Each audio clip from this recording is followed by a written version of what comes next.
Hello boys, good morning. All the boys of English version 9 and 10 are welcome to this online class on behalf of St. Gregory's High School and College.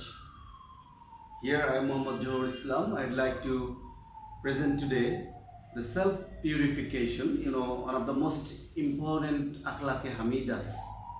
So, akhlaq hamida, means good behavior or good manner, and self purification is one of those akhlaq hamidas, and it's very much important for a human being, particularly for the students.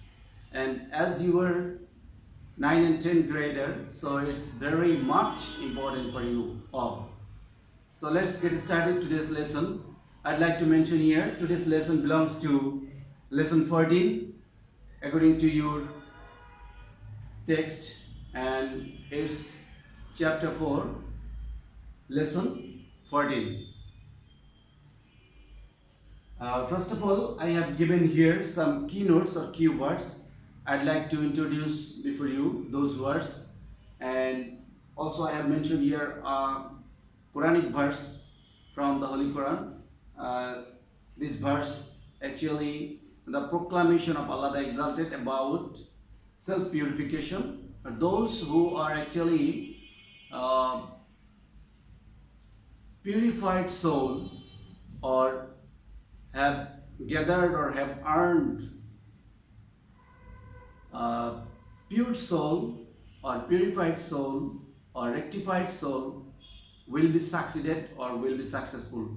This is the proclamation of Allah the Exalted, and this verse also will prove that. I think you will get it very soon, and I will mention it before you. Actually, boys, if we talk about self purification, then uh, we shall learn the verbatim meaning or literal meaning. Then we will write down the definition or the comprehension actually, so that we can make it very clear and we can understand it easily. Before going to start, I'd like to mention another thing. All the boys are convened here, as well as suggested here to be patron of our St. Gregory's magazine. For this very purpose, you can communicate with our Shukur Bhai, our uh, campus leader, and he remains in the campus most of the time, so I think you will get him very easily. And so you boys are suggested to be patron of our magazine 2020, and it's very much helpful for you all and for your future generation and for all the Gregorians, I think. So don't miss this session, and very quickly you should communicate with Shimon Leonard Rosario sir or Shukur sir anyway. Very quickly, don't late and don't be hesitant in this regard. So first, let's talk about today's lesson. Today's lesson, self-purification. First of all, if I mention the meaning, word meaning or verbatim meaning, here, to rectify oneself, to refine oneself, to purify oneself, etc. I think you have got the point. What is actually self-purification?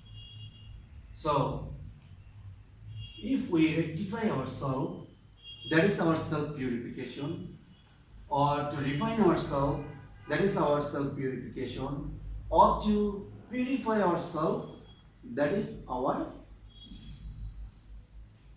self-purification. So boys, I think you could understand the verbatim meaning or the literal meaning. Now we are going to the terminological meaning. What is self-purification in Islamic terminology? In Islamic terminology, to keep one's mind free and clean. Let's write down. You boys are all suggested to write down these keynotes or these keywords of this lesson today, and also to practice this verse repeatedly so that you can be prepared for your upcoming exam as well as for your practical life. So let's get it. To keep one's mind free and clean from all kinds of bad talk and deeds, from all kinds of bad talks and deeds, is called self-purification. I think you could understand. Self-purification is another, term in Arabic. It has another term in Arabic. If we say self-purification is called tazkiyatun nafs. I'd like to repeat this, term tazkiyatun nafs because it's very much important. Most of the time it comes in your exam, so please be serious on this fact and don't miss to note down this portion. I have marked here with red sign. You can see here tazkiyatun nafs. Tazkiyatun nafs. Let's try to pronounce tazkiyatun nafs. Okay, I think you could. The heart is the soul or qalb. Now, if we know about actually, whenever we are talking about the self-purification, then these two terms come very easily, and it's mentionable in this regard, I think. So, soul or qalb is heart. We know we have a heart. Each and every person has a heart. So, heart in Arabic,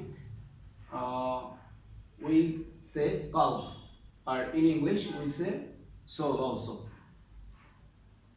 And regarding tazkiyatun nafs, Allah the Exalted proclaimed very clearly and conspicuously in the Holy Quran, قَدْ أَفْلَهَ مَنْ زَكَّاهَا وَقَدْ خَابَ مَنْ دَسَّاهَا. Actually, if we say this ayat or this verse is the consequence, not only consequence but also good consequence, the better consequence, if we mention, Allah proclaims here, قَدْ أَفْلَحَ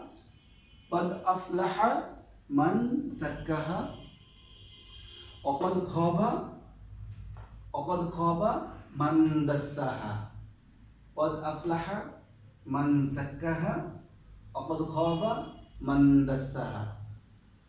And this verse or this ayat actually proves before us, if we become purified, or if our self is purified or rectified, then we will be succeeded in here, both in here and hereafter. We will be succeeded or successful both in here as well as hereafter. On the contrary, on the other hand, if our soul is not purified or not rectified, then we will be unsuccessful or we will be failed in both here and hereafter. So boys, it's very clear, and this verse also mentions the importance or the significance of self-purification. So I think you will note down all the contents from this class, and you will go through the contents from your text. As per I have mentioned, this text actually belongs to lesson 14, and you will do better accordingly. There are some many more verses and Quranic verses as well as hadiths. So I think you will go through those hadiths accordingly, and particularly as per I have mentioned here this verse, قَدْ أَفْلَهَ مَنْ زَكَّاهَا وَقَدْ خَابَ مَنْ دَسَّاهَا, and you will write down 10 times with meaning. Its meaning I'd like to mention. Its meaning is, surely the person will be successful, as per I have said, will be successful who has kept his soul pure, and that person will be unsuccessful who pollutes himself. This verse belongs to Surah Ash-Shams, verse number 9 and 10. Please write down the information. Surah Ash-Shams, verse number 9 and 10. Boys, I think you have enjoyed this class, and I'd like to thank you very much all for joining this class today. In the next class, we shall see you once again. Till then, remain well. Thanks very much.